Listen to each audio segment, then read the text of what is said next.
Our planet holds secrets far older than the pyramids. Beneath the ocean waves and locked within ancient ice lies evidence of lost civilizations from the Ice Age.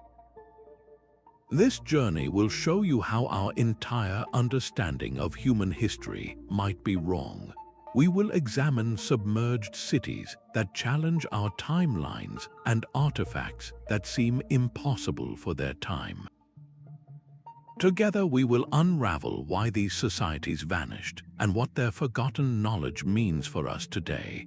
What if the stories of a great flood are not myths, but memories of a real world that sank beneath the sea? How much of our past remains hidden in plain sight? 20,000 years ago, our world was almost unrecognizable. A deep freeze had seized the planet with colossal sheets of ice, some over 2 miles thick, blanketing entire continents. North America lay buried under the Laurentide ice sheet, while across the Atlantic, the Scandinavian ice sheet smothered much of Europe. This was the Last Glacial Maximum, a time of extreme cold that locked away so much of the Earth's water that global sea levels plummeted, falling by over 400 feet compared to today. Imagine walking from France to England on dry land, or from Siberia to Alaska across a vast, grassy plain known as Beringia.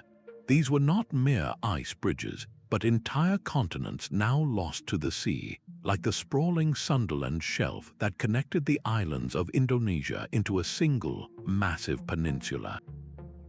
This was not a barren, empty world. It was a dynamic and often hospitable landscape. Herds of woolly mammoths, giant bison, and mastodons roamed these exposed coastal plains, followed by skilled hunters whose cultures were perfectly adapted to the challenges and opportunities of the Ice Age. This is the crucial, forgotten stage upon which human history played out. The very land where these people lived, loved, and built their communities now lies at the bottom of the ocean, preserving the deepest secrets of our past in a silent, watery grave. Plato's story of Atlantis is far more than just a fable. He described a powerful and advanced island nation that vanished into the ocean in one terrible day and night. For centuries, scholars have debated its origins, often dismissing it as pure philosophical invention. Yet what if this enduring tale is not a complete work of fiction, but an echo of a real event, a cultural memory passed down through countless generations from the end of the Ice Age? The timing is uncanny. The massive ice melt and subsequent sea level rise between 15 and 8,000 years ago created precisely the kind of cataclysm that could swallow a coastal civilization whole. This was not a slow, gentle process. It was punctuated by catastrophic events, like the sudden collapse of ice dams holding back colossal glacial lakes, unleashing floods that would have reshaped continents in a matter of days. The parallels are not limited to Plato. Cultures across the globe, from the Mesopotamians with their Epic of Gilgamesh to indigenous peoples of the Americas, share strikingly similar stories of a great deluge that wiped away a previous world. Could these all be independent recollections of the same traumatic period in human history? The geological evidence for such lost lands is undeniable. In the North Sea, a vast, once fertile plain known as Doggerland connected Great Britain to mainland Europe. For thousands of years, it was home to Mesolithic hunters, its rolling hills and river valleys teeming with life. Then, as the world warmed, the seas rose, slowly consuming this entire world until the highest hills became the Dogger Bank. And then, finally, they too disappeared beneath the waves around 8,000 years ago. A single, devastating tsunami, triggered by an underwater landslide off the coast of Norway, may have delivered the final, fatal blow to this already drowning landscape. This is not speculative mythology, it is established science. So when we read Plato's account of a sophisticated society sinking beneath the sea, we are forced to ask a profound question. Are we listening to a myth, or are we hearing a warning, a fragment of a story so old it predates every known civilization, a ghost of a world we once knew? This idea challenges the very foundations of history, suggesting that our past stretches back much further than the written word, preserved not on stone tablets but in the stories we tell.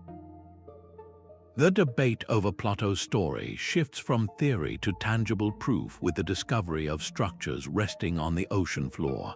Off the coast of Japan, the Yonaguni Monument rises from the seabed like a sunken fortress. This massive sandstone formation features stark, flat surfaces and sharp, 90-degree angles that seem meticulously carved.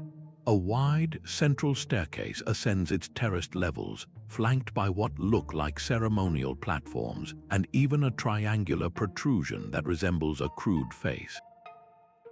Geologists point to the region's unique sandstone, which can fracture along natural plains, creating surprisingly geometric shapes.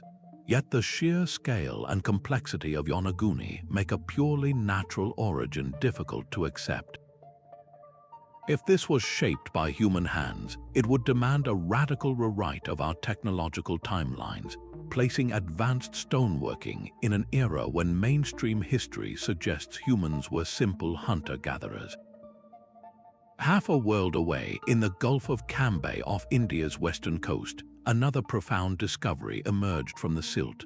Sonar surveys did not reveal a lone monument, but the ghostly grid of an entire city. The images showed the outlines of foundations, courtyards, and what appear to be extensive drainage systems spread across a vast area. When dredgers brought up material from the site, they recovered worked wood and stone artifacts. Preliminary dating of these objects suggested an age of several thousand years, placing this potential settlement firmly in a period when, according to conventional maps, this land should have been dry and inhabited. These are not isolated anomalies. From the Caribbean to the Mediterranean, similar submerged ruins hint at a forgotten chapter of human endeavor. What does it take to build on such a scale? These sites are not simple huts or temporary camps. They represent a profound level of social organization. To quarry, transport, and erect massive stone blocks requires a coordinated society with specialized labor, advanced planning, and a stable food supply. It implies architects, engineers, and leaders capable of mobilizing a workforce. This level of sophistication simply does not align with the traditional story of a slow, linear progression from nomadic life to agricultural villages and finally to cities. The very existence of these sunken structures suggests that human civilization, in some form, may have flowered much earlier, in coastal zones that are now lost to the sea. These silent ruins beneath the waves challenge us to ask not just who built them, but what other wonders of that lost world are still waiting to be found. These silent ruins are not the only messengers from a forgotten past. Sometimes the evidence is small enough to hold in your hand, yet its implications are enormous. We now turn from submerged cities to a second category of evidence: anomalous artifacts, objects that seem to defy our established timelines of human technological development. The most famous example is the Antikythera mechanism recovered from an ancient Greek shipwreck. This intricate bronze device, with its complex system of interlocking gears, has been called the world's first analog computer, capable of predicting planetary movements and eclipses. It proves that the ancient Greeks possessed a level of mechanical sophistication we never attributed to them. But what about artifacts that point to technological knowledge from an era long before ancient Greece, even before the dawn of recorded history? This is where the mystery deepens considerably. Consider the Coso artifact. In the 1960s, rockhounds in California cracked open what they thought was a simple geode, a round rock that typically contains crystals inside. Instead, they found a manufactured object at its core, a cylinder of hard, white material surrounding a central metal shaft. It looked remarkably like a modern spark plug. The geological concretion around it was dated to an astonishing 500,000 years, a time when, according to mainstream science, only early hominids roamed the earth, utterly incapable of any kind of metallurgy. While skeptics argue it was simply a 20th century spark plug encased in a rapidly forming iron concretion, the initial dating and the mystery of how it became so perfectly enclosed continue to fuel debate. Then there is the London hammer found in Texas in the 1930s. A worker cracking open a rock discovered a hammerhead with a wooden handle, a tool that looks entirely ordinary except for one staggering fact. The rock in which it was completely embedded was dated to the Cretaceous period, over 100 million years old. If authentic, it would mean a human-made object existed alongside the dinosaurs. Mainstream geology offers an explanation, suggesting the hammer was left in a highly mineral-rich solution that quickly formed a hard, stone-like concretion around it. Yet for those who study these out-of-place artifacts, the questions remain. It is true that many such objects are eventually exposed as hoaxes or misidentifications. The scientific process rightly demands skepticism. However, a small number of these finds, even after rigorous scrutiny, resist any simple, prosaic explanation. They stand as stubborn anomalies. What if we are not looking at hoaxes but at ghosts of a different kind of history? A history that is not a straight, upward line from primitive to advanced, but a cycle of rises and catastrophic falls. These artifacts could be the scattered, surviving fragments of a much earlier cycle of civilization, one that achieved a level of technical knowledge during the last ice age, only to have nearly all traces of its existence wiped away by the rising seas and climatic chaos. The cities sank, and their portable technology, these strange artifacts, were all that remained, left behind to puzzle a future world that believed itself to be the first to invent such things. They challenge our deepest assumptions about progress itself, forcing us to wonder if knowledge once gained can be utterly lost, only to be painfully rediscovered millennia later. What other secrets are still locked away in the earth, waiting to tell us a different story about who we are and where we came from? The artifacts we hold in our hands are not the only clues. A third form of evidence is written in stone across the very landscape, a testament to an ancient and sophisticated understanding of the heavens. The Great Pyramid of Giza is a marvel of engineering, aligned to the cardinal points with a precision that still baffles experts. But what if this astronomical knowledge was not a sudden invention of the Egyptians, but a legacy inherited from a much older, forgotten world? Far to the north, in modern-day Turkey, lies Göbekli Tepe, a sprawling complex of stone circles and massive, T-shaped pillars. It dates back over 11,000 years, a staggering 6 millennia older than Stonehenge and the pyramids. This was built not by a settled, agricultural society, but by people we still classify as hunter-gatherers. The pillars are covered in intricate carvings of animals, from scorpions and foxes to vultures and lions. Some researchers propose these are not just decorative symbols, but a form of symbolic communication, a Stone Age record book. One compelling theory suggests a specific group of carvings on a pillar known as the vulture stone actually depicts the positions of stars and records the date of a devastating comet impact around 13,000 years ago, an event linked to a mini ice age and widespread extinctions. This implies its builders were not just looking at the sky, they were mapping it, understanding its cycles, and recording catastrophic events with stone for future generations. This pattern of celestial knowledge repeats itself on the Mediterranean islands of Malta. Here, megalithic temples like Najdra and Haga Kim, also built thousands of years before the pyramids, feature precise alignments. On the equinoxes and solstices, the rising sun pierces through specially designed openings, casting beams of light onto specific altar stones or carving lines into the temple floor. This is not guesswork, it is the result of meticulous, long-term observation. To design such a structure requires observing the sun's path for decades, perhaps even centuries, to understand its slow, subtle shifts across the sky. This level of astronomical sophistication implies a stable, organized society capable of preserving and passing down complex knowledge over countless generations. The traditional narrative tells us that such scientific inquiry only began after the invention of farming, when people had the leisure to specialize. Yet these sites turn that idea on its head. They were built by people who supposedly lived hand to mouth. This forces a radical rethinking of their capabilities.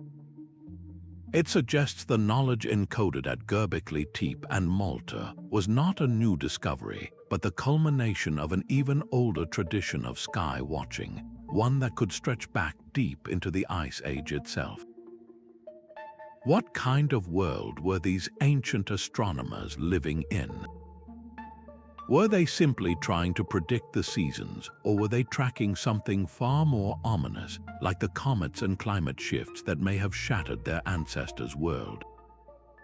The stones are silent on their motives, but their precise alignments speak volumes, telling a story of a lost epoch of scientific achievement whose echoes we are only now beginning to hear.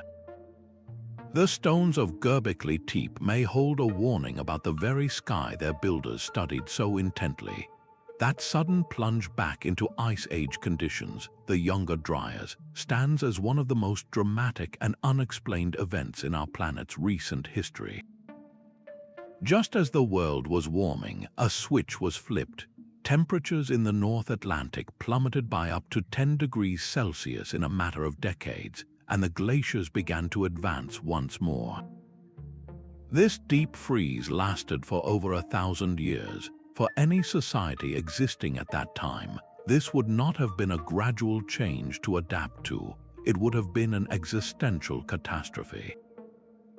The traditional explanation points to a massive influx of freshwater from melting ice sheets disrupting the ocean currents that regulate our climate. But a more startling theory suggests the trigger was not from Earth, but from space.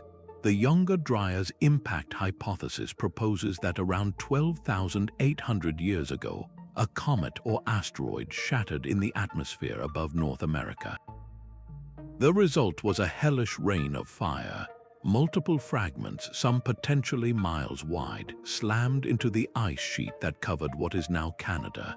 The immediate effects are almost beyond comprehension. The kinetic energy of the impacts would have vaporized thousands of cubic miles of ice instantly. The superheated steam and debris ejected into the upper atmosphere would have circled the globe, raining fire and literally cooking the land below. Widespread wildfires scorched entire continents, a fact recorded in a thick, global layer of soot from that exact time. The evidence for this cosmic catastrophe is written in the Earth itself. Scientists have identified a thin, dark layer of soil dating to the start of the Younger Dryas. Within this layer, they find microscopic nanodiamonds, which only form under immense, instantaneous pressure, like that from an extraterrestrial impact. They find elevated levels of platinum and iridium, elements rare on Earth's surface but common in asteroids and comets. This is the same kind of evidence we find at the dinosaur-killing Chicxulub impact crater. The aftermath of such an event would have been a global apocalypse. The sudden vaporization of a significant portion of the North American ice sheet would have dumped an unimaginable volume of water into the oceans. This could have triggered mega tsunamis, waves hundreds of feet high, that would have raced across the Atlantic, scouring coastlines and inundating low-lying areas. The soot and dust in the atmosphere would have blocked sunlight for years, creating an impact winter that killed vegetation and collapsed food chains. This single terrible event provides a plausible, unified explanation for so many mysteries. It explains the sudden return to Ice Age conditions. It explains the extinction of North America's megafauna, like the mammoths and mastodons that suddenly vanish from the fossil record. And most critically for our story, it provides the precise cataclysm that could have utterly destroyed any nascent coastal civilizations. Imagine a society living on the now submerged continental shelves. They would have faced a triple threat: first the fire from the sky, then the tsunami waves wiping their cities from the map, and finally the rapid sea level rise as the ice sheets catastrophically collapsed, forever drowning their homeland. Is it any wonder that cultures all over the world share stories of a great fire in the sky followed by a world-engulfing flood? These are not just creation myths. They could be the fragmented, traumatized memories of the few survivors of a global catastrophe, a story of a world lost that was so terrible its echo has never faded. The end of the Ice Age may not have been the dawn of civilization, but the fiery, watery grave of a world that came before. The evidence for a lost global cataclysm is not confined to stone or sediment. A fourth and perhaps most baffling clue is found on parchment and paper, in maps that should not exist.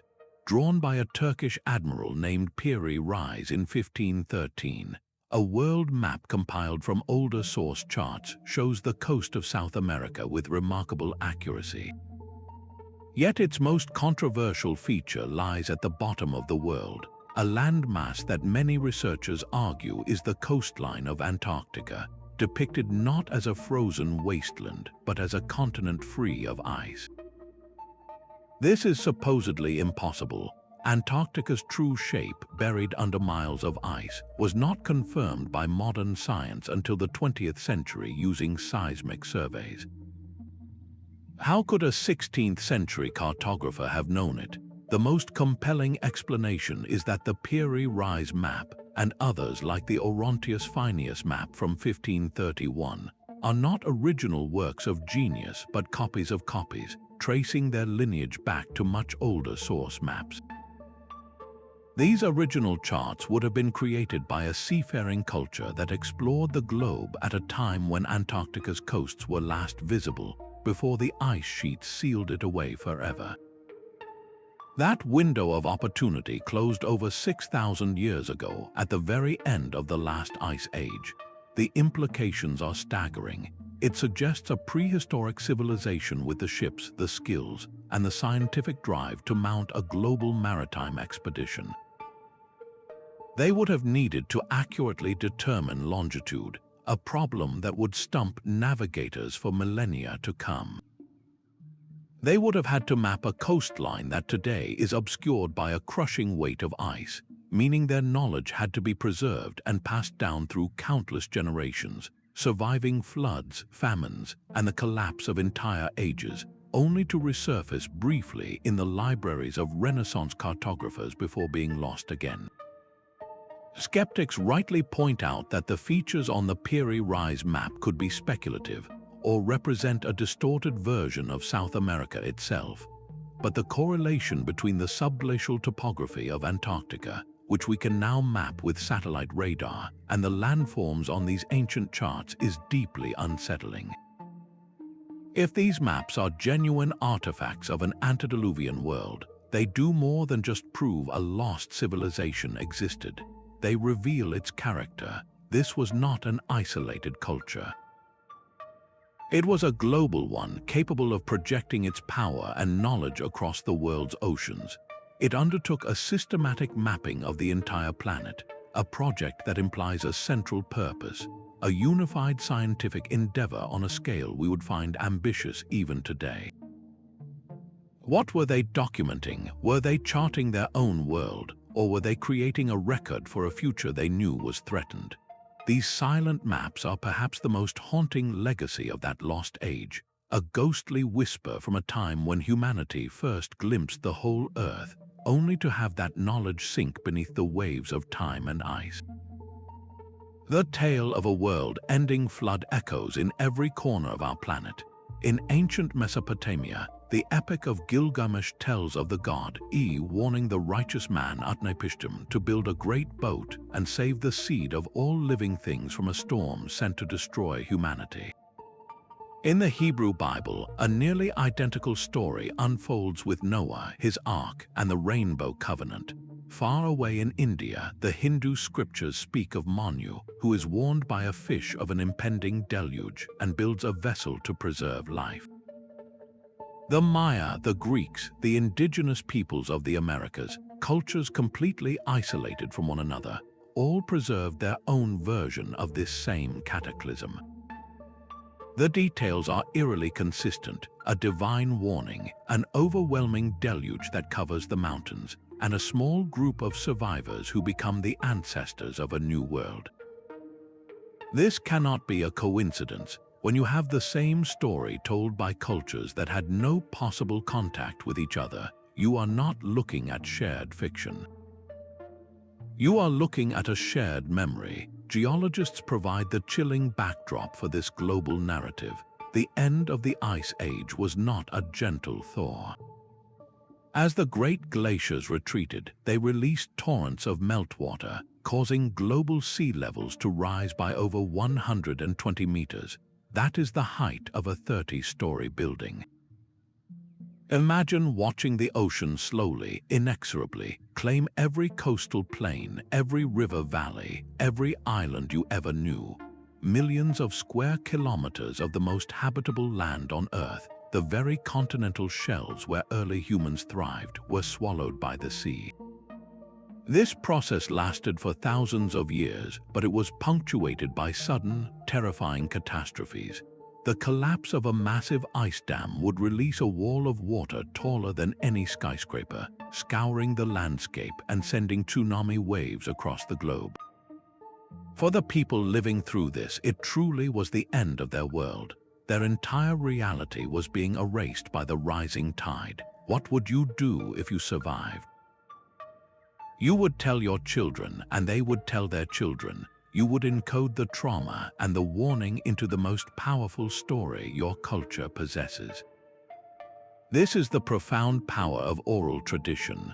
We often dismiss stories passed down by word of mouth as unreliable, as myths. But we forget that for 90% of human history, the spoken word was the only library we had. Indigenous cultures around the world have demonstrated an incredible capacity for preserving historical and astronomical knowledge across hundreds of generations with near-perfect accuracy.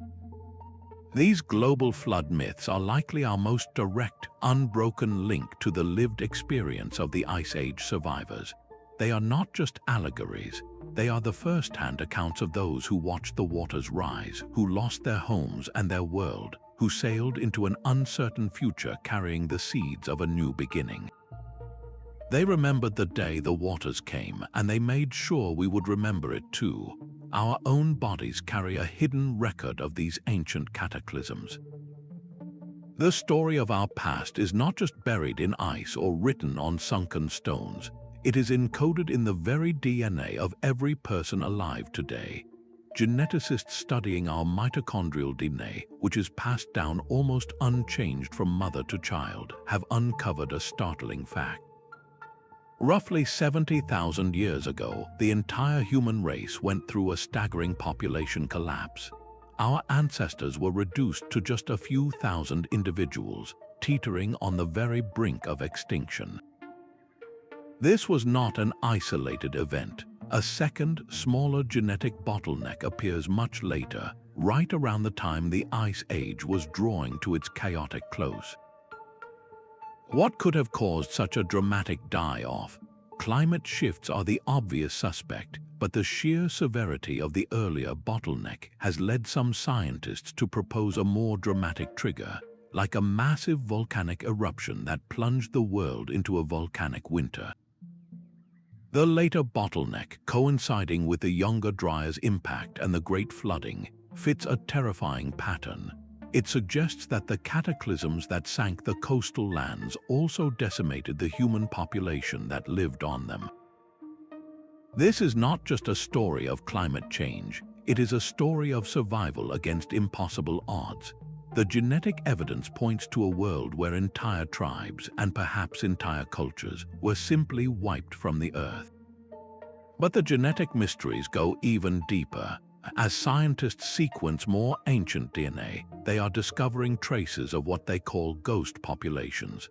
These are groups of archaic humans who left no fossil record that we have found, yet they interbred with our ancestors, leaving faint, undeniable signatures in our modern genes. We do not know who they were, what they looked like, or how they lived. Could one of these ghost populations have been a more advanced group from the Ice Age? A society that had developed further than others, only to be shattered by the floods and rising seas, its survivors absorbed into the smaller, hardier groups that repopulated the world. Their advanced knowledge might have been lost in the chaos, but their genetic legacy lived on, a silent whisper in our bloodstream. The map of human history is being redrawn not by shovels alone, but by sequencers. It reveals a past far more complex and dramatic than we ever imagined, a story of repeated collapse and rebirth written in the language of our own cells. What other lost chapters of our own story are we carrying inside us, waiting for the science to learn how to read them? The very DNA we carry hints at ancient survivors, but stones can speak even louder than genes. In the dusty hills of southeastern Turkey, a discovery so profound was made that it permanently fractured the timeline of human civilization. This is Göbekli Tepe, a sprawling complex of massive stone circles erected around 11,600 years ago. That is 6,500 years before Stonehenge, and a full 7,000 years before the Great Pyramid of Giza. This was a time before farming, before pottery, before the invention of the wheel. According to everything we thought we knew, the people of this era were simple, nomadic hunter-gatherers, living in small bands and focused solely on day-to-day survival. They should not have been capable of this. Göbekli Tepe is architecture on a monumental scale. Its multiple enclosures are defined by enormous T-shaped limestone pillars, each weighing many tons. The largest pillars stand over 18 feet tall, and they were quarried, transported, and erected by a society that supposedly had no draft animals, no metal tools, and no permanent settlements. The sheer logistics are mind-boggling. This was not a project for a handful of people. It would have required a large, coordinated labor force, hundreds of workers, all needing to be fed, housed, and directed by some form of social organization. This implies architects, planners, and leaders, a level of social stratification we never attributed to pre-agricultural peoples. The carvings deepen the mystery. The pillars are not plain. They are covered in a stunning menagerie of finely carved animals, from scorpions and foxes to lions, vultures, and ducks. These are not crude scratches. They are sophisticated, artistic, and deeply symbolic. What were they trying to communicate? Were these spirit animals, clan totems, or a complex mythological record? The sophistication of the artwork is utterly unparalleled for its time, suggesting a rich symbolic and intellectual life that archaeology has completely overlooked. Then there is the site's final and perhaps most telling secret.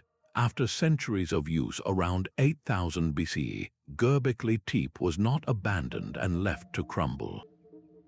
It was deliberately and carefully buried. Someone took the time to backfill the entire monumental complex with hundreds of cubic yards of earth and stone. effectively entombing it and preserving it in a time capsule for the next 10,000 years. Why would a society that invested so much labor and spirit into a place decide to ritually inter it?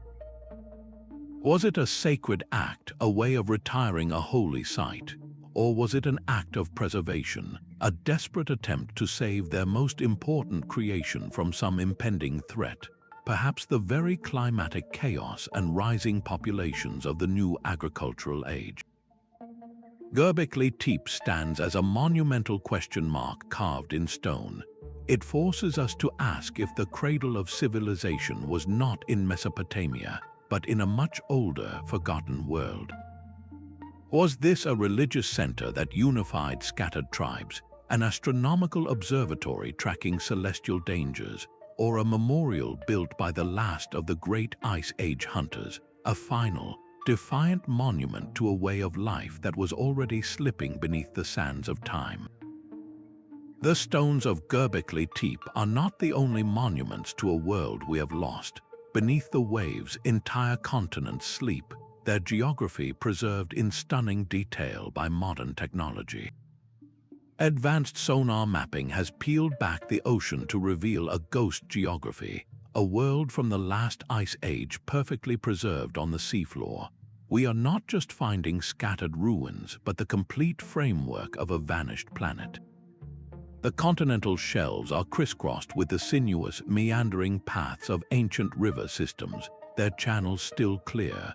We can see the outlines of vast freshwater lakes and the gentle slopes of valleys that were once carpeted in grass and forest. This was not a barren, empty world waiting for humanity to arrive.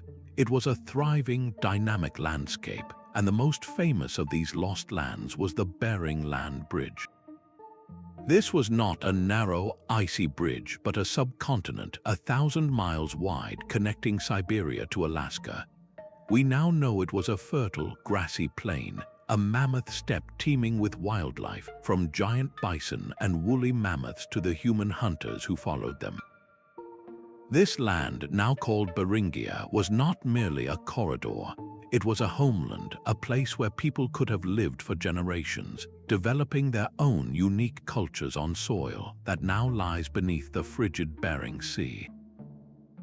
The potential for discovering evidence of these settlements is immense. Locked away in the sediment of those sunken riverbeds, another site holds even more dramatic potential. The Black Sea was once a much smaller, landlocked freshwater lake surrounded by fertile shores. Around 7,600 years ago, a cataclysm occurred.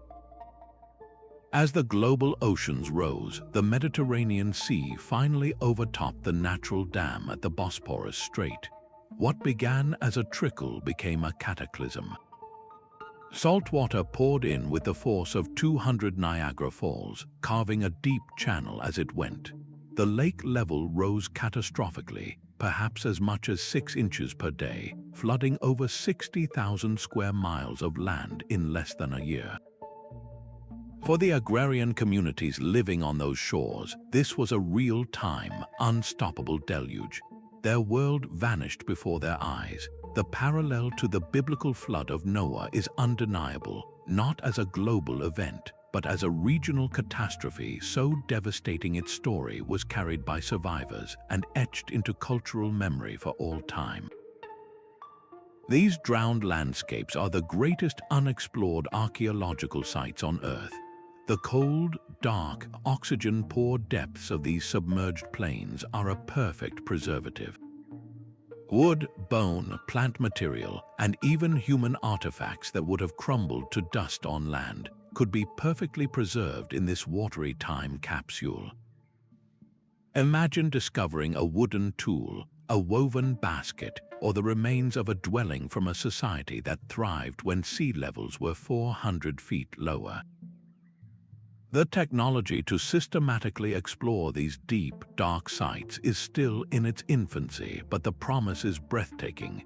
We are standing on the shore, looking out at the ocean, and we now know we are not just looking at water. We are looking at the drowned map of our own past, a lost world waiting to tell its story.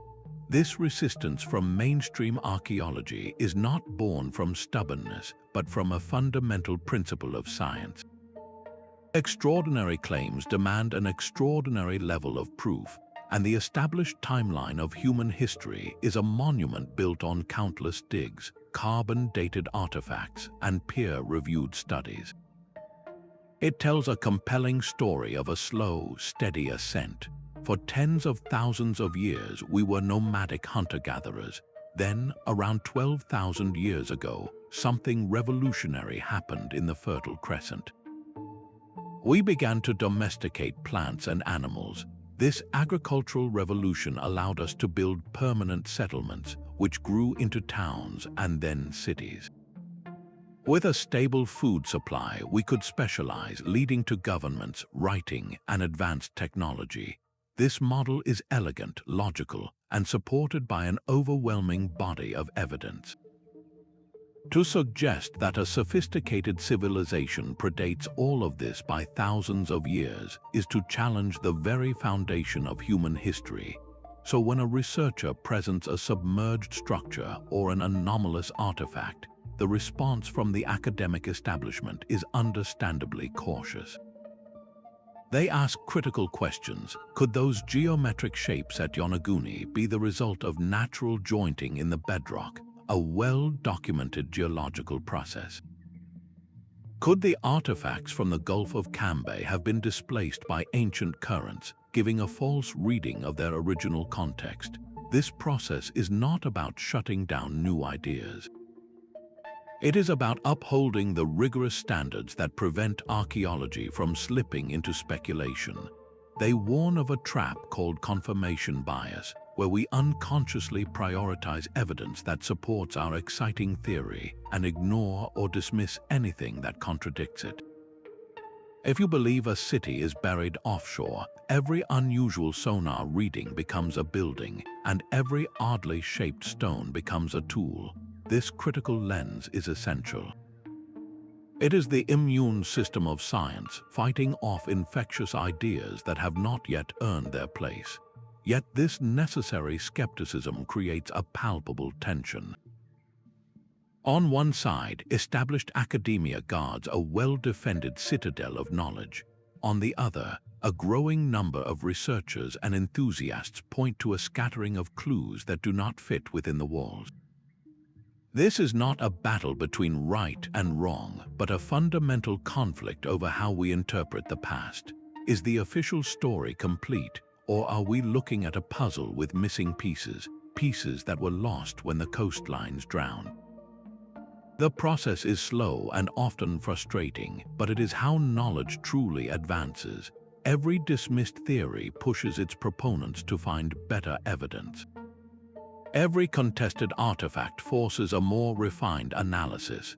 This controversy is not a weakness in the search for lost civilizations.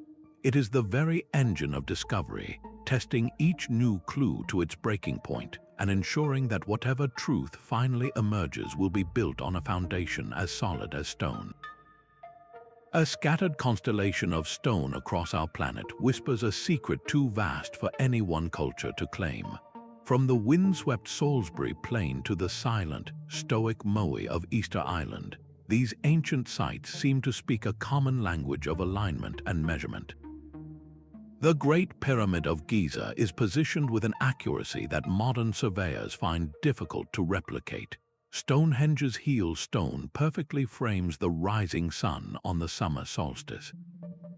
The massive stone heads on Easter Island are not just facing the sea, they are oriented with a precision that implies a deep understanding of celestial movements. These are not isolated examples of primitive stargazing.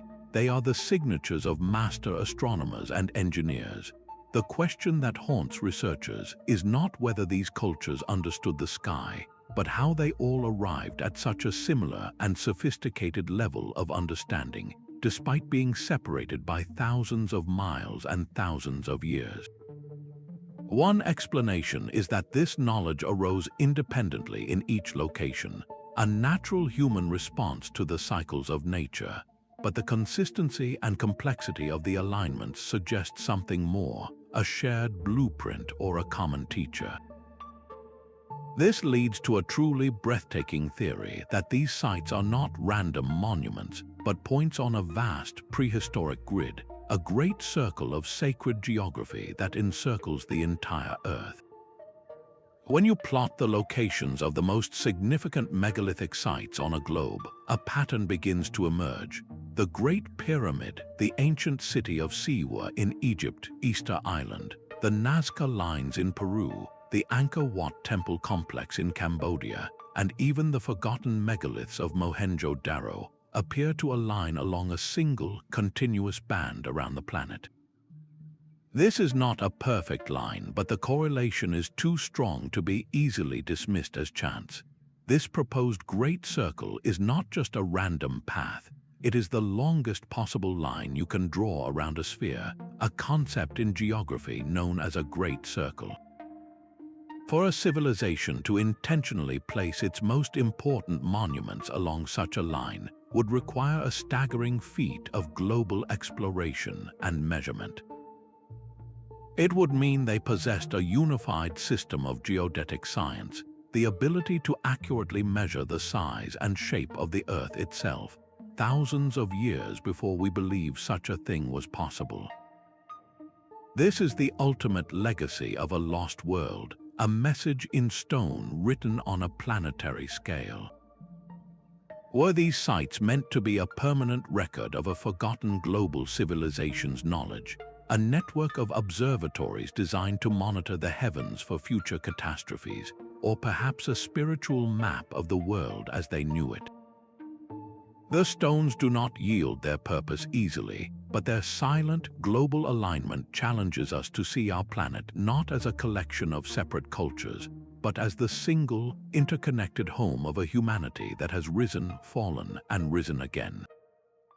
Long before Atlantis became a household name, another lost world haunted the Pacific. In the late 19th century, a writer named Augustus Le Plongeon claimed to have deciphered ancient Mayan texts that spoke of a sunken continent called Mu, a vast landmass that supposedly vanished beneath the Pacific Ocean. Modern geology has thoroughly debunked the idea of a submerged continent, as the Pacific seafloor is dense, heavy basaltic rock that could never have supported a buoyant continental plate. Yet the legend of Mu refuses to die, not because of a literal continent, but because the Pacific Islands are dotted with ruins that feel like fragments of a forgotten whole. These are not the remains of a single landmass, but perhaps the echoes of a single, interconnected civilization. On the remote, windswept island of Rapa Nui, the massive moai stand as silent, brooding sentinels. Their creation and transportation across miles of rugged terrain represent a staggering social and engineering feat for a people supposedly isolated from the world. Far to the west, in the sweltering lagoons of Micronesia, lies the breathtaking complex of Nan Madol, a city built not on land, but upon a series of artificial islets constructed from colossal basalt logs. The logistical nightmare of quarrying, transporting, and stacking these immense stones in the middle of a lagoon speaks to a society with immense organizational power. Then there are the shared threads that bind the entire Pacific. Polynesian cultures, scattered across thousands of miles of open ocean, share startlingly similar creation myths, genealogies, and words for fundamental concepts. This linguistic and cultural tapestry could not exist without sustained, long-distance voyaging. The settlement of the most remote islands, like Hawaii and New Zealand, required more than just luck. It demanded an oral library of celestial navigation, an intimate understanding of ocean currents, wave patterns, and bird migration routes that functioned as a precise science. This raises a profound question. Were these incredible skills a sudden, spontaneous development, or were they the refined legacy of an even older maritime culture? During the last ice age, when sea levels were hundreds of feet lower, many of the islands and atolls we see today were not isolated dots, but the high points of much larger, interconnected landmasses. The vast, now submerged continent of Sundaland connected Indonesia, while other archipelagos formed larger, more accessible island chains.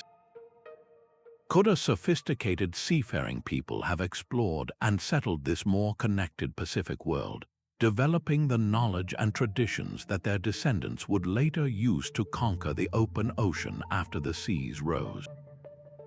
Their original coastal settlements would now be underwater, leaving only their later inland monuments like Nan Madol and Easter Island as clues to their origins. The Pacific Basin, with its profound depths and active tectonic zones, remains one of the most challenging and least explored areas for underwater archaeology. But the potential is immense, holding the secrets to a seafaring legacy that may have begun when the world was a very different place. Deep beneath the red earth of Swaziland lies a hole in the ground that rewrites our entire understanding of ancient industry. The Ngwenya mine is not just old, it is staggeringly ancient, with evidence of systematic iron ore extraction dating back more than 40,000 years.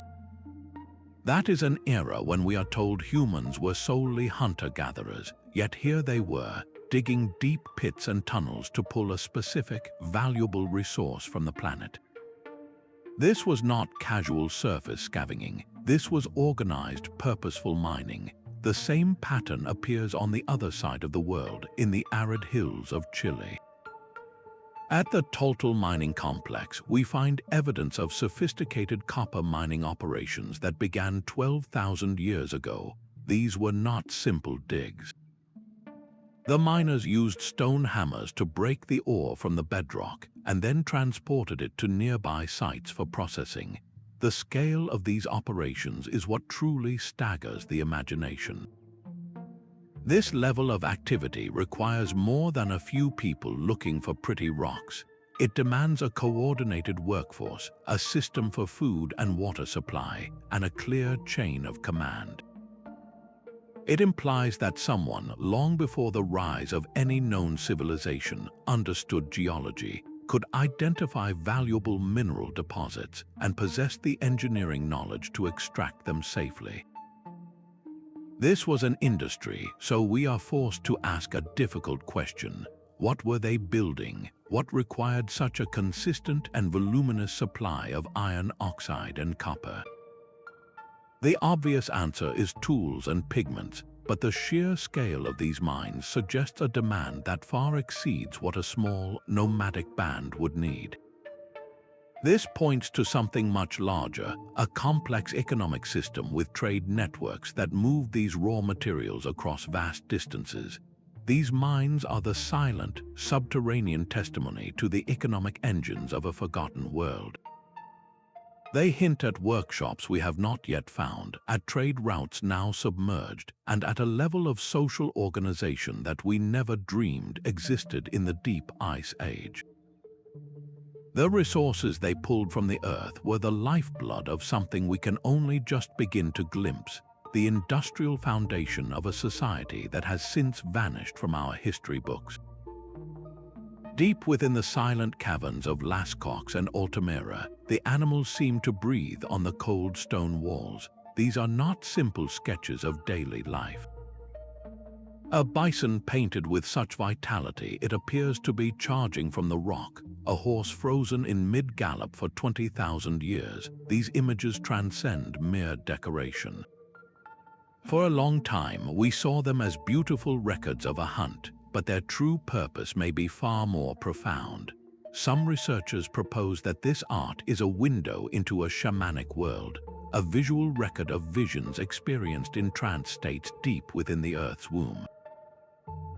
The theory suggests that the flickering torchlight on the uneven cave walls, combined with sensory deprivation, could induce altered states of consciousness. In these states, the human mind might project images of animals, geometric patterns, and swirling lines onto the stone, which the artist then fixed in place with pigment.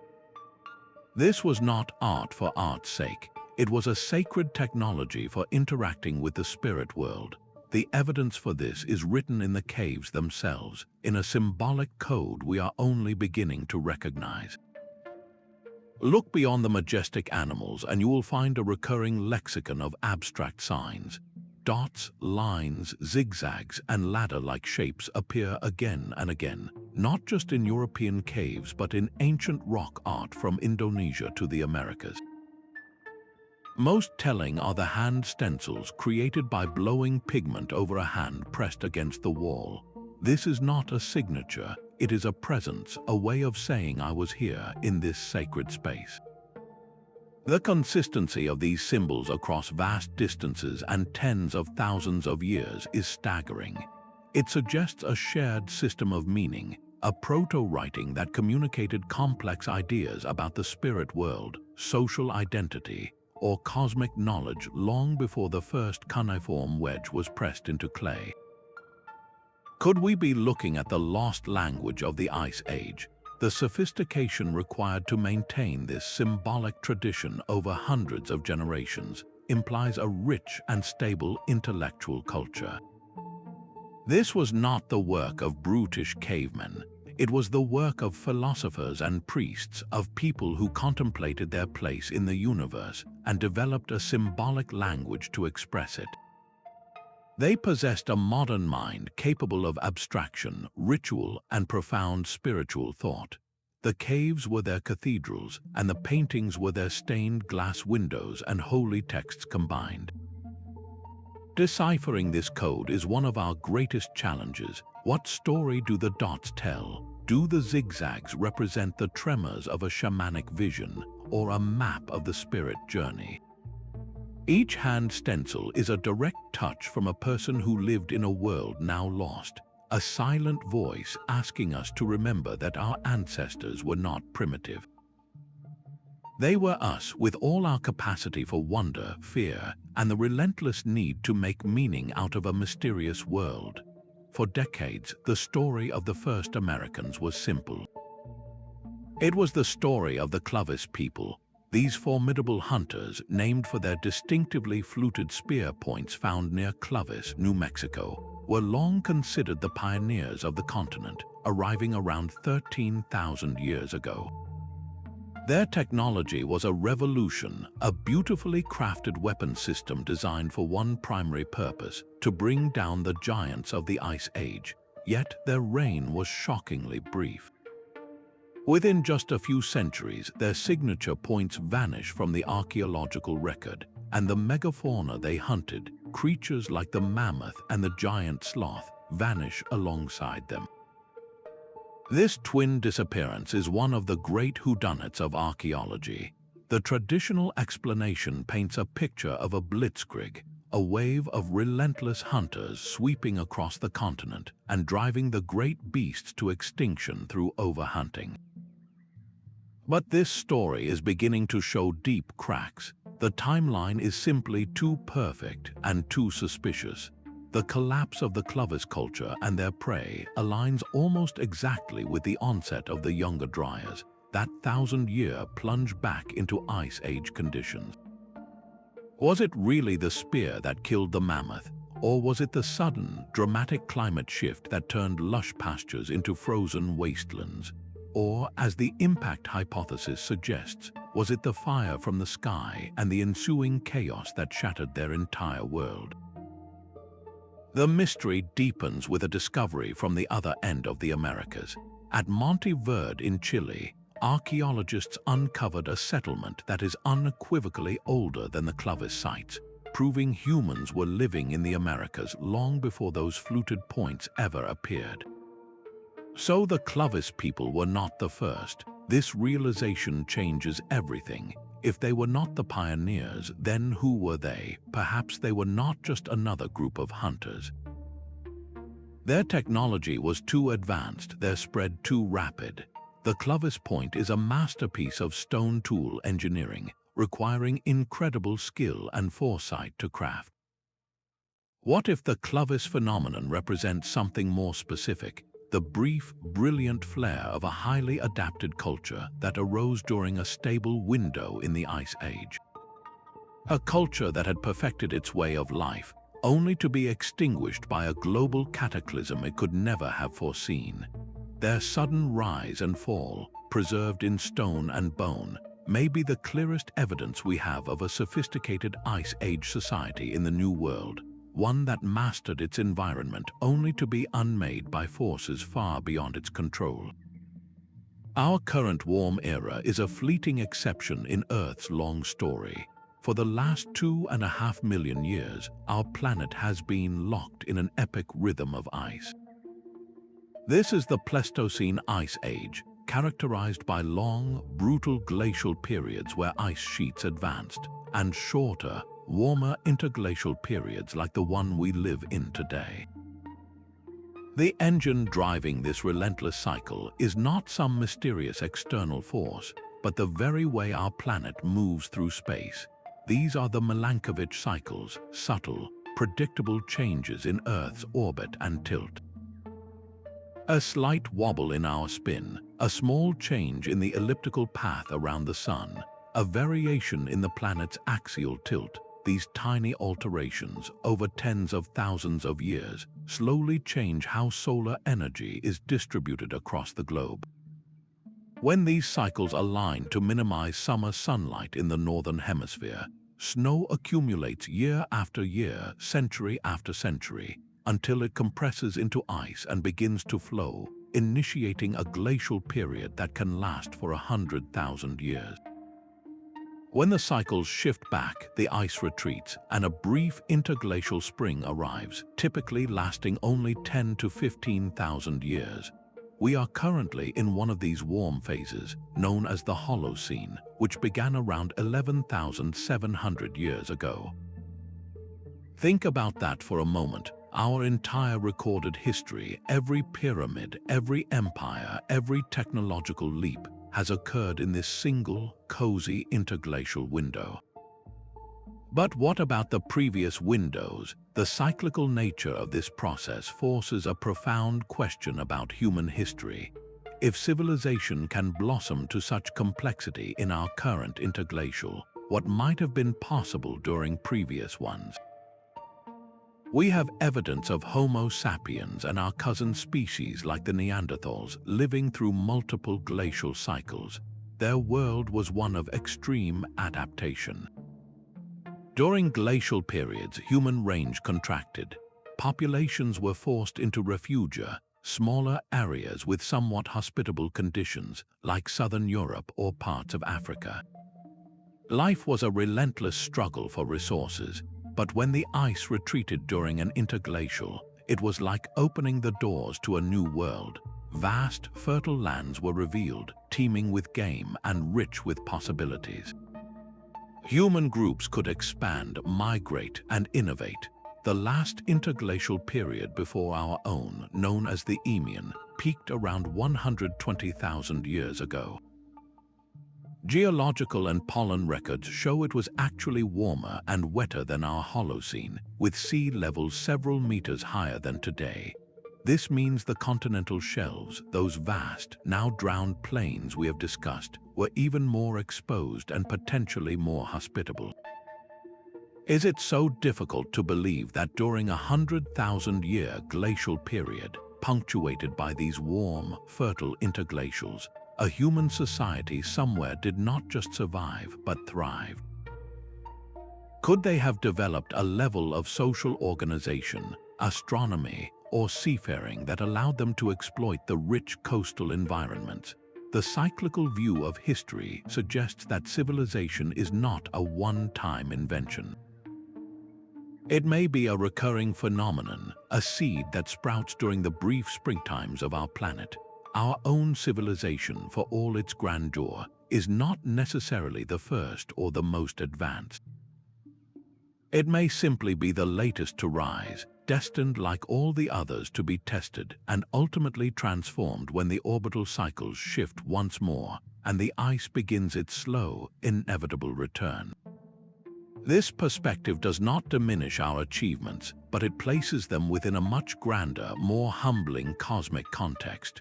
We are not the owners of this planet, but temporary tenants, living in a golden age made possible by the gentle, rhythmic rocking of Earth in the void.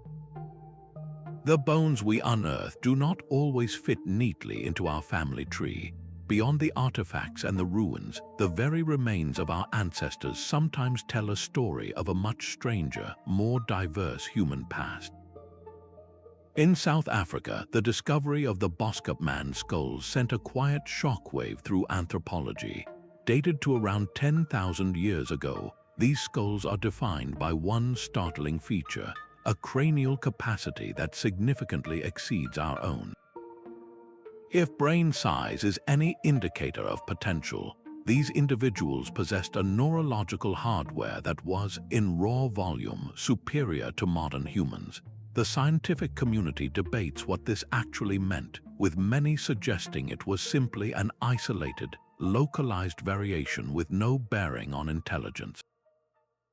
Yet the mystery remains: what kind of mind, what kind of consciousness lived behind that expansive brow? Half a world away, in the limestone caves of southwestern China, another enigma emerged. The Red Deer Cave people, their bones, dating to a remarkably recent 11,000 years ago, present a bizarre mosaic of features with robust, archaic jawbones and skull shapes that seem to blend ancient and modern human traits. They were not Homo erectus, nor were they fully us. They were something else, a distinct human form that somehow survived, living alongside our own ancestors until the very dawn of the agricultural revolution. These are not just curiosities, they are profound clues. For the longest time, our narrative of human history was a simple, linear march, with one form replacing another until only we remained. But the Boskop and Red Deer Cave people shatter that simplicity.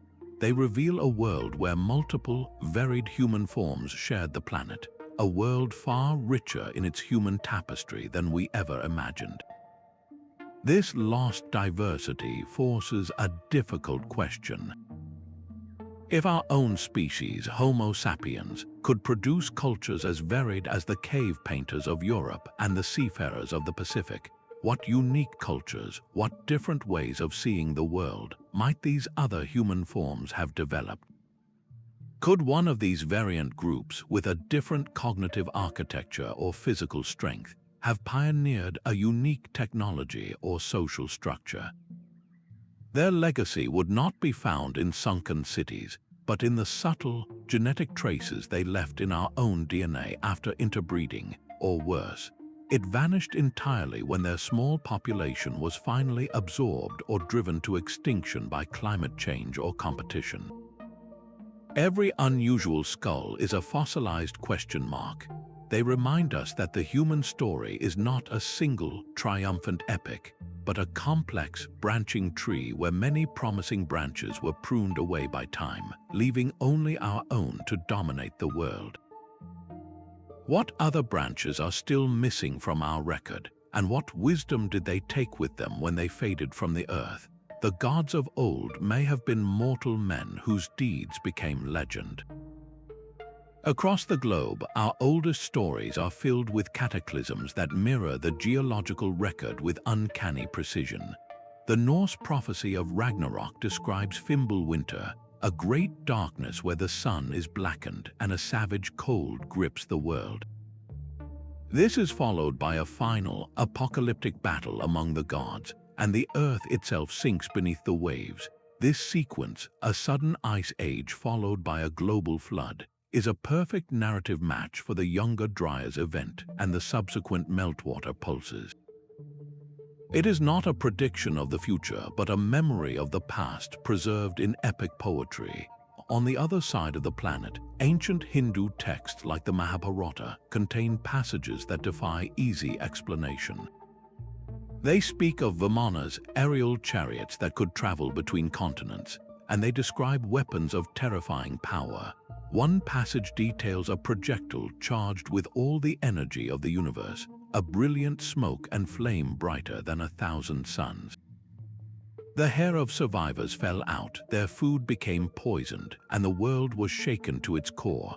To a modern reader, this sounds less like divine magic and more like the haunting aftermath of a nuclear explosion. Could these be garbled accounts of a sophisticated and ultimately self-destructive technology from a forgotten epoch? Even older are the Aboriginal Dreamtime stories of Australia, passed down orally for what science confirms is over 10,000 years. These narratives describe a time when the coastline was not where it is today, when you could walk to islands that are now separated by miles of open ocean. They tell of the flooding of sacred sites and the drowning of ancestral lands, chronicling the very same sea level rise that followed the last ice age. These are not vague allegories, they are specific geographical records, preserved with astonishing accuracy across hundreds of generations. So how do we read these myths? We must approach them not as literal truth, but as encrypted history. The gods who wielded lightning bolts may have been brilliant inventors who harnessed electricity. The great heroes who fought monsters could have been the charismatic chieftains who led their people through the chaos of a dying world. The flying chariots and city-leveling weapons might be the cultural echo of a technology that was real but is now lost to us. These stories were the most durable hard drive our ancestors possessed, a way to encode vital information about survival, catastrophe, and identity into a form that could outlast any stone monument. When we listen to these ancient tales, we are not just hearing fantasy. We are hearing the news reports from the end of the last ice age, broadcast across the millennia in the only language that could survive the flood. Standing guard on the Giza Plateau, the Great Sphinx presents a geological riddle that challenges its own official story. The conventional date places its construction alongside the Pyramid of Pharaoh Khufu, around 2500 BCE. Yet its weathered body tells a different, much older tale. Geologists examining the Sphinx have identified a very specific pattern of erosion on its limestone core and the walls of the surrounding enclosure. These are not the sharp, vertical grooves left by wind and sand. Instead, the stone is deeply worn with undulating, rolling profiles and deep fissures that run vertically down its sides. This is the unmistakable signature of water, and not just a little rain. This is the kind of deep, severe weathering caused by thousands of years of heavy, torrential downpours. Here lies the core of the mystery. Egypt has been one of the driest places on Earth for the last 5,000 years. The climate necessary to carve the Sphinx in this way has not existed in the region since the end of the last ice age, a time when the Sahara was not a desert but a green, grassy savanna crisscrossed by rivers and lakes. That verdant world vanished around 7,000 years ago. If the water erosion is correct, it pushes the Sphinx's origins back into this lost epoch, making it potentially twice as old as the pyramids that stand behind it. This is not a minor adjustment to the timeline. It is a fundamental rewrite. It suggests that a sophisticated culture capable of carving this monumental sculpture existed in Egypt millennia before the first pharaohs ruled. The implications ripple outwards, touching everything we think we know. Who could have built it, and for what purpose? Was it a monument to a forgotten king, or an astronomical marker from a time when the constellations themselves were in different positions? The Sphinx's silent, rain-scarred face may be the most powerful piece of evidence we have that a great civilization flourished during the Ice Age, only to be forgotten, its greatest works later claimed by those who came after. The true measure of a civilization is not always found in its metalwork, but in its mind. If an advanced society did flourish during the Ice Age, its technology would have been built from a completely different foundation than our own, one rooted in a profound intimacy with the natural world. It would not have been a world of silicon chips and internal combustion engines, but of resonant frequencies, celestial geometry, and a deep, sustainable harmony with the planet. We can glimpse the shadow of this lost knowledge in the structures that survived the flood. Consider the Great Passage Tomb of Newgrange in Ireland, older than both Stonehenge and the pyramids. Its interior chamber is not just a tomb, it is a finely tuned acoustic instrument. Specific frequencies of sound, like chanting or drumming, create powerful reverberations and standing waves within the stone space, producing effects that can alter human consciousness. This was not an accident. It suggests a society that understood the physics of sound, using it for spiritual ceremony, for healing, or perhaps even as a tool to manipulate matter in ways we are only beginning to explore. Their mastery extended from sound to space itself. The breathtaking precision of the Great Pyramid, aligned to true north with an error of just 1/15 of a degree, speaks of a mathematical genius that transcends simple measurement. This is not the work of people who merely counted on their fingers. It implies a grasp of advanced geometry, of pi and the golden ratio, encoded into stone as a permanent record of their understanding of the universe's fundamental patterns. This knowledge was not abstract, it was intensely practical. For a seafaring culture navigating the vast, exposed continental shelves of the Ice Age world, astronomy was not a hobby, it was a survival technology. To traverse the globe and map its coastlines, as the source maps for the Peary Rise chart suggest, they would have needed an observatory system as sophisticated as their geometry, tracking the subtle precession of the stars over millennia. Their greatest invention, however, may have been a social one.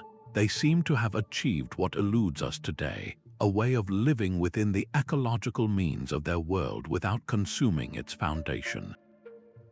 They built monuments that lasted 10,000 years without poisoning the land, the water, or the air. Their legacy, then, is not a collection of gadgets to dig up, but a challenge to our own definition of progress. What if the pinnacle of technology is not complexity, but elegance, not domination over nature, but a seamless integration with it? We are left to wonder if our frantic search for new energy sources and sustainable models is not an invention, but a rediscovery of a wisdom that was old when the Sphinx was young. The pyramid shape is a ghost haunting our entire planet. It rises from the deserts of Egypt, yes, but it also emerges from the jungles of Guatemala, the plains of Mesopotamia, and the river valleys of China. This is not a coincidence of isolated cultures. It is a pattern written in stone across the globe. The Mesoamerican stepped pyramids, like the great temple of Kukulkan at Chichen Itza, mirror the ziggurats of ancient Sumer. In North America, the massive earthwork pyramids of Cahokia once dominated the Mississippi landscape. In Cambodia, the pyramidal form defines the iconic temples of Angkor.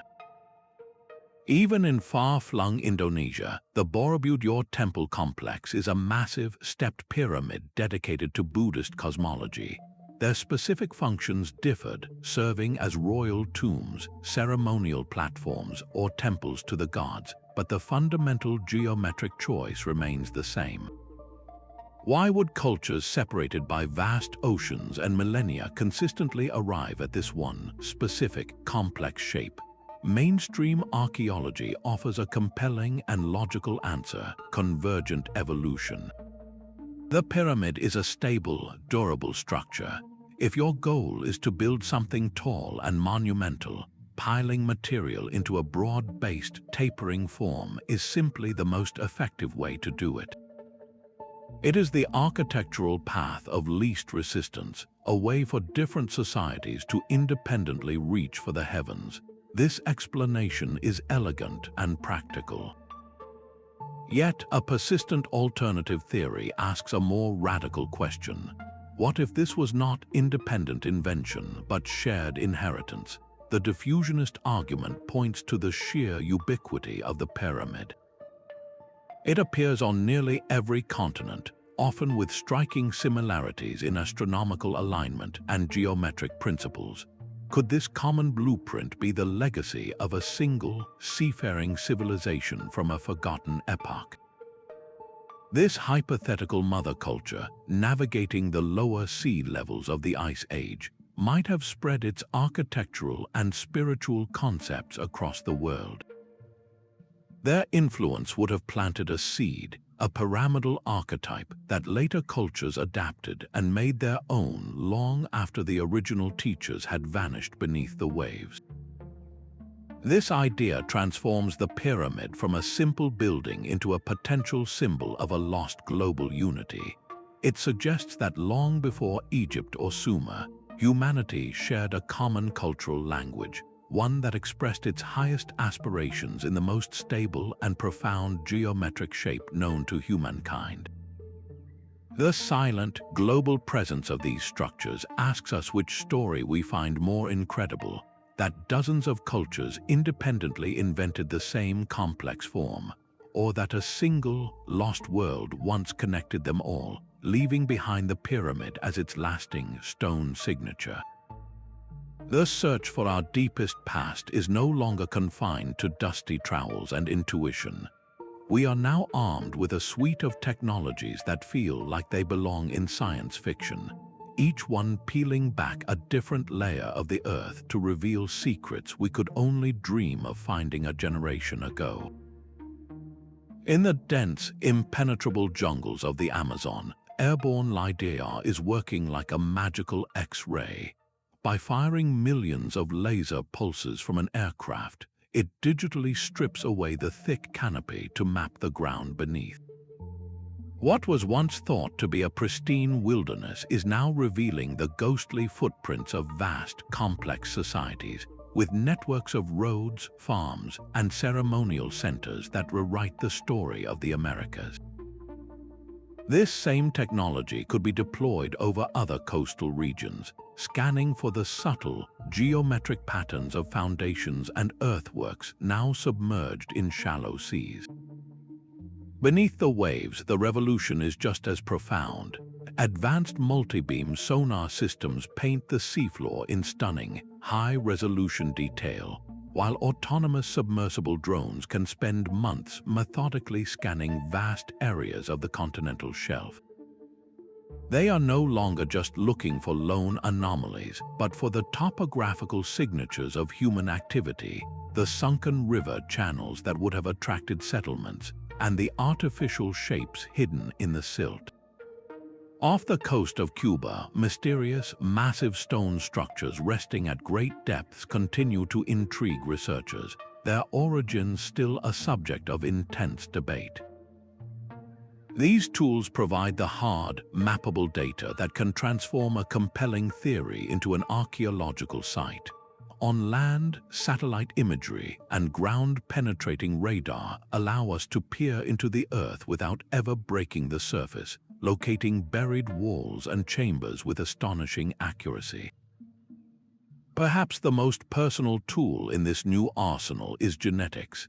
The analysis of ancient DNA has become so precise that we can now trace the epic migrations of entire populations, identifying ghost lineages and pinpointing moments of catastrophic population collapse that align perfectly with the climatic turmoil at the end of the Ice Age. This is no longer a field of speculation. It is a rigorous, data-driven detective story. The next decade promises to be the most revealing in human history. We are on the verge of knowing, with scientific certainty, whether the Great Flood stories are mere myths or the enduring memory of a world we once called home. The answers are no longer lost, they are simply waiting for the right tool to find them. This deep fascination with sunken continents and forgotten golden ages is far more than a simple hobby. It resonates with something fundamental in the human spirit. The idea of Atlantis or Mu offers a powerful escape, a vision of a world unspoiled by our modern complexities. We imagine a society that had solved the puzzles of existence, living in balance with nature and possessing secrets of peace and wisdom we have long since forgotten. This is a romantic dream of a pure beginning, a time before our own perceived fall from grace. Yet this same dream carries a sharp, chilling edge. These lost worlds serve as the ultimate cautionary tales. Every story of a civilization drowned by the sea or shattered by fire from the sky is a mirror held up to our own time. In an era of climate change and planetary uncertainty, the fate of a mythical Atlantis is no longer just a legend, it is a plausible future. These ancient stories whisper a direct warning across the millennia, reminding us that no society, no matter how grand, is immune to collapse. This dual nature, both hopeful and fearful, taps into our deepest psychological needs. It feeds our desire for mystery, for the sense that the world is still a place of hidden wonders and greater truths waiting to be found. This quest challenges the official stories handed down to us, empowering each of us to become an explorer of history's dark corners. The search for a lost world is never just about finding ruins. It is a search for meaning itself. It is a reflection of our own hopes for a better way to live, our fears of what might be coming, and that timeless, childlike wonder about the vast, unknown story of our own planet and our small but persistent place within it. When we pull all these threads together, a new tapestry of human history begins to form. The submerged cities, the impossible artifacts, the universal flood stories, the genetic bottlenecks, and the rain-scarred Sphinx are not isolated curiosities. They are pieces of a single, sprawling puzzle. The image they create challenges the very core of our origin story. It suggests that humanity's journey is not a straight, upward line from primitive to advanced, but a cyclical rhythm of ascents and collapses. Civilizations may have risen to impressive heights during the stable windows of the last ice age, only to be erased by the planet's violent mood swings. These were likely not a single, globe-spanning empire like Atlantis, but distinct regional cultures, pockets of innovation that flourished on the now drowned continental shelves. Their knowledge of astronomy, architecture, and seafaring was not magically invented by the Sumerians or the Egyptians. It was a legacy, a scattered seed bank of wisdom carried by the survivors of the great floods. These refugees, emerging from the cataclysm with only their memories and skills, would have encountered the smaller, inland populations. They brought with them the knowledge of agriculture, the principles of stoneworking, and the stories of a world that was lost. Over generations, these seeds took root in new soil, giving rise to the familiar civilizations we study today. This integrated view does not destroy the established timeline. It simply adds a deeper, richer prelude to the symphony. Our recorded history is not the beginning of the story, but a magnificent second act, built upon the forgotten foundations of a world that sank beneath the waves. The evidence is now too widespread, too interconnected to ignore.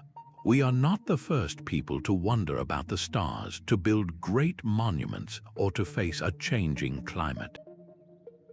We are simply the latest to inherit this ancient, cyclical stage.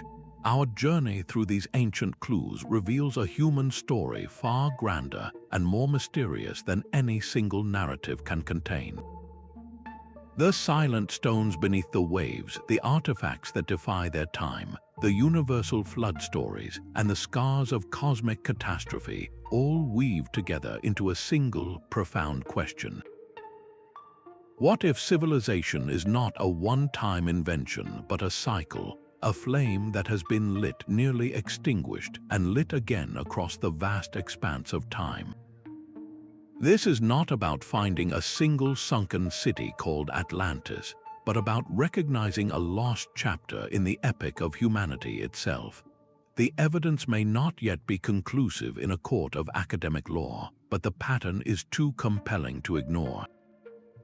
It challenges the very foundation of our historical identity, urging us to remain humble in the face of all we do not know.